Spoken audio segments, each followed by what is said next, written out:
বন্ধুরা, আশা করি ভালো আছেন। আমি খুব ভালো আছি। আজকের ভিডিওটা কিন্তু কোথাও ঘুরতে যাওয়ার ভিডিও না বা কোনো রান্নার ভিডিও না। আজকের ভিডিওটা মূলত আমি বলবো মোটিভেশনাল স্পিচ, মানে কিছু যারা মানে পারবো না বা হবে না এই সমস্ত মনোভাব নিয়ে কাজ করেন তাদের জন্য আজকের ভিডিওটা। তো চলুন বেশি কথা না বলে ভিডিওটা শুরু করা যাক।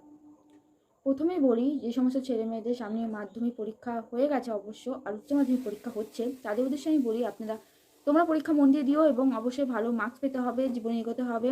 পরীক্ষা মন দিয়ে দিও আর অনেক ভালো নাম্বার পাও আর সামনে দিকে এগিয়ে যাও। কারণ ভালো নাম্বার না হলে তো কলেজে ভর্তিও হওয়া যায় না, খুব সমস্যা হয়। তো আরেক কিছু কথা বলবো, যে অনেকে কলেজ উচ্চ মাধ্যমিক পরীক্ষা হয়ে যাওয়ার পর তোমরা অবশ্যই কলেজে ভর্তি হবে বা যে যার আলাদা লাইনে যাবে, তো তারা অবশ্যই যে যার পছন্দের লাইনটা বেছে নিও। আর বেছে নেওয়ার আগে নিজেকে চিন্তা ভাবনা করো এবং যে ফ্যামিলির মানুষদের সাথে আলোচনা করো যে আমি কোন লাইনে যাব, এই লাইনটা আমার পছন্দ, এই লাইনে কি আমি যাবো, ওটা আলোচনা করে ভেবে চিন্তে জীবনে মানে কি বলবো ডিসিশন নাও।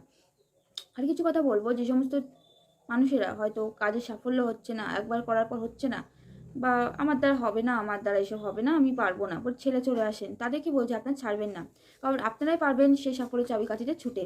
সাফল্যের চাবিকাঠিতে যেতে গেলে কিন্তু অনেক কষ্ট করতে হয়। ধরুন একটা রাস্তা দিয়ে আমি হেঁটে যাচ্ছি, আমি নিজে একটা রাস্তা দিয়ে হেঁটে যাচ্ছি, রাস্তাটা অনেকটা সরু, ঠিক আছে, সরু রাস্তা, আর আপনার রাস্তার মাঝখানে পাথর আছে, বড় বড় যে পাথরগুলো থাকে সে পাথর আছে।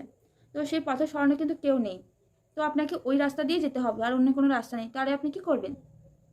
আপনি কি ওখানে বসে থাকবেন, না আপনি সামনের দিকে এগোতে চেষ্টা করবেন? আর সামনের দিকে এগোতে গেলে আপনি জানেন আপনার পাথর আছে, তো আপনাকে কি করতে হবে? পাথরগুলো সরাতে হবে। নিজেকে চেষ্টা করে পাথরগুলো সরিয়ে তারপর সেই রাস্তা দিয়ে আপনাকে সামনের দিকে এগিয়ে যেতে হবে, কি বন্ধুরা?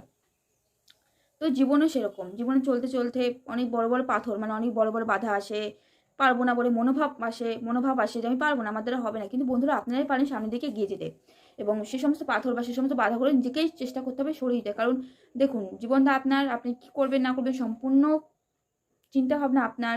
কিছু করতে হবে, সৎ পথে ইনকাম করতে হবে, যেমন এটা যে প্রত্যেকটা ছেলে মেয়েদেরই স্বপ্ন, তেমন কিন্তু প্রত্যেকটা বাবা মার স্বপ্ন থাকে।